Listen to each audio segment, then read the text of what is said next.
どうも、底辺アクアリスト黄昏です。皆さん、アクアリウム歴は何年でしょうか？自分は一昨年の2月からアクアリウムを始めているので、そろそろ3年といったところです。実は学生の頃もアクアリウムというか魚を飼育していたんですが、正直アクアリウムと呼ぶのもおこがましいレベルなので、今回はノーカンとさせていただきます。視聴者さんの中には10年以上アクアリウムをしている方もいるということで、3年程度ではまだまだこの業界ではペーペーです。それでもこういった動画投稿を続けていく中で、少しずつですがレイアウト力はついていってると自分では感じています。ただレイアウト力が成長したというのは完全な主観であり、そもそもあまり振り返って考えることがないですよね。何を基準に上手くなったと言えるかは人それぞれですし、正直自分も今でも上手くはありません。というわけで今回は、アクアリウムを始めて2年10ヶ月の自分が、どれくらいアクアリストとして成長したのか、レイアウト水槽を軸に皆さんと一緒に振り返っていきたいと思います。立ち上げた水槽を一つ一つ掘り下げ、現在の水槽に至るまでの過程をお話していくので、ぜひ最後まで見てやってください。それでは早速やっていくんですが、まず最初に紹介するのは、わび草を置いただけの60センチ規格水草ストック水槽です。こちらは2020年2月頃に立ち上げました。これが自分の原点の水槽であり、アクアリウム沼に足を突っ込むきっかけとなった原因です。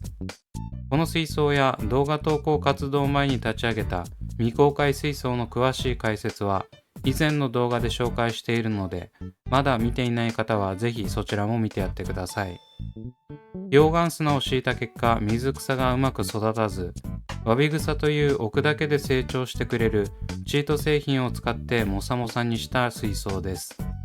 特に構図もへったくれもない、ただ水草の茂みを作りたいという一心で立ち上げた水槽で、まとまりもなければ遠近感もないです。正直映像に映っている水草が何なのかもはっきりしませんし、最初にしてはあまりにも挑戦的すぎたと反省しております。それでもこの水槽をきっかけにアクアリウムを始めたと思うと感慨深いですね。もう一つはその少し後に立ち上げた60センチロータイプ水槽。この水槽はチャームで買ったおまかせクリプトを適当に植え、グロッソの絨毯、そしてレッドビッシュリンプの飼育を目標にした水槽です。最終的にオキシドールの手によってクリプトが完全に溶け崩壊したんですが、それまでクリプトは順調に育っていました。真ん中に置いた流木の周りには溶岩石がパラパラと置かれており、いかにもあるものだけで作りましたよ感が出てます。ネットに入れていたリシアが結構もっさりしたのが印象的で、崩壊するまでにグロッソの絨毯ができることはありませんでした。続いてはこちらも同時期に立ち上げた30センチハイタイプ水槽2つです。どちらも余ったわび草を適当に配置しているだけのもので、低床こそソイルですが、底面直結外掛けフィルターとスポンジフィルターという、およそ水草を育成する水槽とは思えない構成となっており、最終的にどちらも生態メイン水槽になり果てました。そしてこのハイタイプ水槽と一緒に立ち上げた隣の水槽台に設置している30センチキューブ水槽2つがこちら。正直これは逆にぶっ飛んでて面白いと個人的に思っています。特に左の気孔石がど真ん中にドンと鎮座している水槽は圧巻の一言。構図、遠近感、何それ美味しいの状態のこの水槽は、前衛的すぎる生態の遊泳スペースガン虫のとりあえず一生置きたかっただけの水槽でした。先ほどの60センチ水草ストック水槽からカットした水草を植栽したりはしましたが、こちらの水槽も低床が溶岩砂だったためうまく育たず、最終的に何もないグッピー水槽に早変わり。隣の風山石の水槽はマイナーチェンジして動画でも登場してたりします。CO2 添加なしで高度が高い水でも育つパールグラスを使って、なんとなくそれっぽくなるように頑張りました。最終的にスネールバスターによるグリーンウォーター化でとどめを刺されリセットした記憶があります。ここまでが動画を投稿する前の2020年5月までに立ち上げた水槽となります。なかなか前衛的で、ここら辺のセオリーガン虫の水槽を見るのって割と面白いですよね。続いてお見せするのは動画投稿のきっかけとなった60センチ流木レイアウト水槽。2020年5月から立ち上げを開始し、遠近感の出る大構図、化粧砂による道の作成という初心者ならまず憧れるであろう要素を詰め込んだレイアウトを目指した水槽です。この水槽は苦悩の連続で、レイアウト水槽の中でも一番動画にした水槽なのではないでしょうか。今思えばソイル流出の処理も甘かったですし、流木も置いてるだけなため、メンテナンス時に手が当たってすぐずれるしで、水替えするだけでも大変。この頃は軟水化ということも知らず、せっせと毎日高度の高い水で水替えをしていました。その結果、水草が育たず苔まみれになり、流木を撤去することに。最終的には軟水化しつつ、ロタラを植栽することで、構図云々は置いておいて、水草はある程度きれいに育てることができました。この水槽の末路に関しては過去動画でも触れているので詳しくは語りませんが、厄介なパキパキの糸状苔にずっと悩まされる手間のかかる水槽だった記憶があります。ただ、ここで失敗した経験をもとに、いろんな水槽で活かせるノウハウが蓄積したと思ってます。一応引っ越し後もそのまま繰り越して管理していましたが、惰性で管理してただけなので、レイアウト水槽として一番綺麗だったのはこの引っ越し前の状態です。というわけで、この時はレイアウト素材も一切使っていない、まだまだ水草レイアウト水槽とは言えないような水槽でした。続いては現在の新居に引っ越してから最初に立ち上げた30センチ草原レイアウト水槽です。時期的には2021年5月頃になります。初のミスト式立ち上げということで、いろいろなことに挑戦した水槽でしたが、個人的には割とここら辺から見れる水槽になったのではないかと思います。石は風山石を使用し、3層石組みを意識した配置にして、少しでも構造を組み立てられるようになろうという意思を感じますね。結果的に綺麗なキューバパールグラスの草原になり、割と成功した水槽だと思っています。この水槽は視聴者さんにも好評で、この頃の自分にとっては看板的なレイアウト水槽でした。続いて登場するのは60センチ流木レイアウト水槽です。こちらは動画投稿をし始めた水槽から2回目となる60センチレイアウト水槽です。以前の水槽ではできなかった流木を大構図で配置したレイアウトになっています。前回の教訓を生かし、手間がかかる化粧砂の道を廃止し、手が当たってもずれないよう流木を石にしっかり接着しました。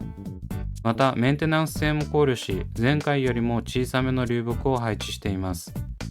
この水槽もミスト式で立ち上げたんですが、最初は順調に水草も成長し、いい感じになっていました。ただ、トリミングの段階で失敗してしまい、スッカスカで崩壊寸前まで行ったことは記憶に新しいです。本当は両サイドにロタラの茂みを作りたかったんですけど、何がいけなかったのか、こんもりした茂みにすることは最後まで叶いませんでした。最終的には中継部分に植えていたアルテルナンテラレインキーミニア、クリプトコリネ、アイグロフィラピンナティピタの暴走によってリセットを決意。この頃はまだレイアウト素材をあまり使わない水草だけに頼ってる感じのレイアウトですね。続いては先ほど紹介した60センチ水槽と同時期に立ち上げた60センチ草原レイアウト水槽です。こちらは30センチキューブ水槽をミスト式で立ち上げ、うまくキューバパールグラスの草原にできたことを確認してから立ち上げた草原レイアウトです。この水槽はソイルを盛ることによって左右に丘を作り、ミスト式で立ち上げることでその輪郭を崩さずに注水するという方法を駆使しました。ここにも申し訳程度に成果石を配置していますが、あくまでもサブ的な役割で、その盛り方だけがレイアウトの肝となる部分になっています。この水槽は抜群に視聴者さんの評価が高く、真似して草原レイアウトを作ってみましたっていう報告を何度も受けました。個人的には盛り土が甘かったり、奥の給水パイプ部分の配置を間違えたりと、要所要所で課題が見える水槽です。ただ、この水槽で350匹のカージナルテトラを導入できたことは、自分の中でも楽しかったことの一つですね。それからほどなくしてレイアウトが崩壊したのも、今となってはいい思い出です。この同時期に立ち上げた2つの60センチレイアウト水槽は、どちらもレイアウト素材による構図の構築はほとんど行っていないので、まだまだ感が否めないです。続いてはこちらの30センチアヌビアスの森水槽です。こちらは2つの60センチ水槽を作成した半年後の2021年11月に立ち上げた水槽なんですが、この水槽ほど行き当たりばったりで作った水槽はありません。正直レイアウト水槽としてカウントしていいのかわからないレベルの立ち上げ方で、なんとなく形になったから良かったものの、一歩間違えればすぐに取り壊すくらいの出来になってたかもしれないです。この水槽のコンセプトは当時、ポリドラスを飼育したいからソイルを入れるところは花壇的な感じにして化粧図などの仕分けをしたいというざっくりしたイメージしかありませんでした。レイアウトに使う素材は溶岩石と枝状の流木で、組んでいきながらどこにどんな水草を植栽するかは一切考えていません。結果的に手元にあったアヌビアスを溶岩石に活着し、花壇部分に積み上げることで森のような感じにすることができました。ただ、こんな風にするならそもそもソイル入れる必要もありませんでしたし、もっと複雑な構図にできたと思います。この経験からある程度素材で輪郭を作ってからレイアウトを組む必要があると感じてきました。個人的にこの水槽は気に入っている部類ですが、そこに至る過程は一番ひどく、自分の改善点を浮き彫りにしてくれた水槽です。続いてはこちらの90センチレイアウト水槽です。この水槽は2022年1月頃に立ち上げたもので、自分史上最大の水槽サイズということで、結構気合を入れて作ったレイアウトです。ただ、この時も特に構図の考えなどはなく、とりあえず今まで失敗してきたことを踏まえて作ろうというコンセプトでした。本当は構図を考えてからそれに合った素材を購入すると思うんですが、自分はレイアウトを組むまでどんな水槽になるかわからないため、半年もかけて手当たり次第に素材を集めることに。正直この素材ありきの立ち上げ方は今でも抜けておらず、そもそもレイアウトするための石や流木がないと、どんなにレイアウトが上手い人でも水槽は立ち上げられないだろって思ってるのは変わりないです。この水槽は本当に立ち上げるのが大変で、90センチ水槽の大きさになると仮組みするだけでも骨が折れるので、やはりある程度のイメージは固めておいた方がいいと思いました。それでも素材がある程度あったおかげで、まだ見れる水槽にはなったのではないでしょうか。ただ、もっと緻密なレイアウトをしていくには、もうワンランク上のスキルが求められることが分かりました。続いてはこちらの60センチ山岳レイアウト水槽。こちらは90センチ水槽を立ち上げ終わった2022年1月末頃に立ち上げた水槽です。この頃からレイアウト素材で骨組みをしっかり作ってからのレイアウトを意識し始めました。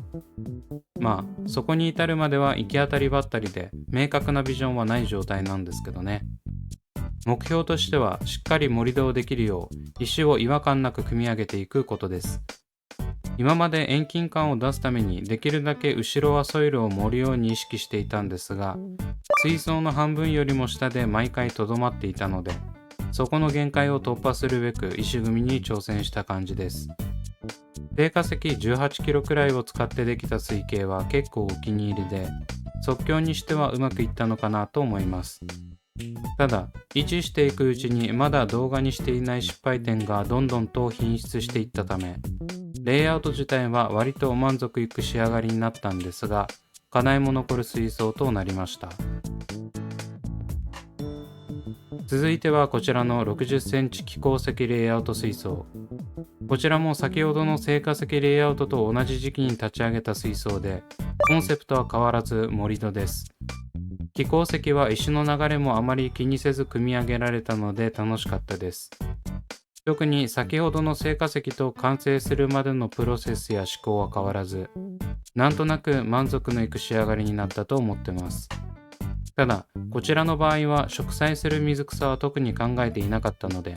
この気孔石を組み上げてから後付けで決めた感じです。こちらも成果石の山岳レイアウト同様、立ち上げてすぐはうまくいったと思ったんですが、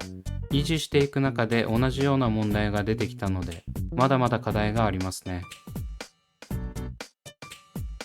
最後に登場するのは、こちらの2022年2月に立ち上げた30センチキューブ流木レイアウト水槽。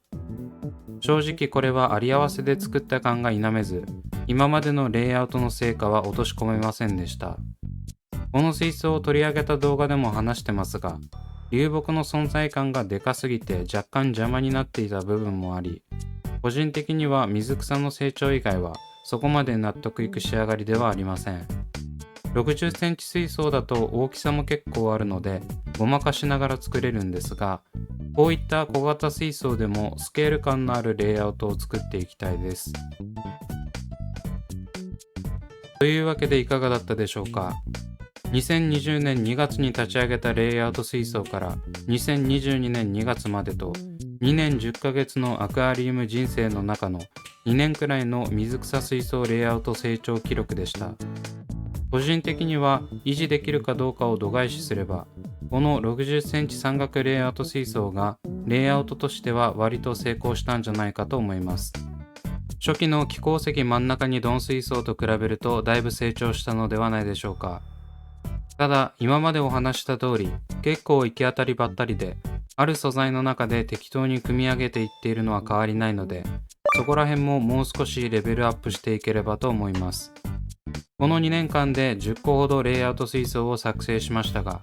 やはり習うより慣れろという感じで、経験年数よりもどれだけ水槽を立ち上げたかでレイアウトのうまさは上がってくると感じました。そんな感じで爆発を踏もうということで、実はまだ動画には出していないんですが、4つほどレイアウト水槽を作成しており、今までのレイアウトで失敗したことを生かして次のステージへ上がれるように頑張っている最中です。動画の作成順でまだお見せできていないんですが、楽しみにしててください。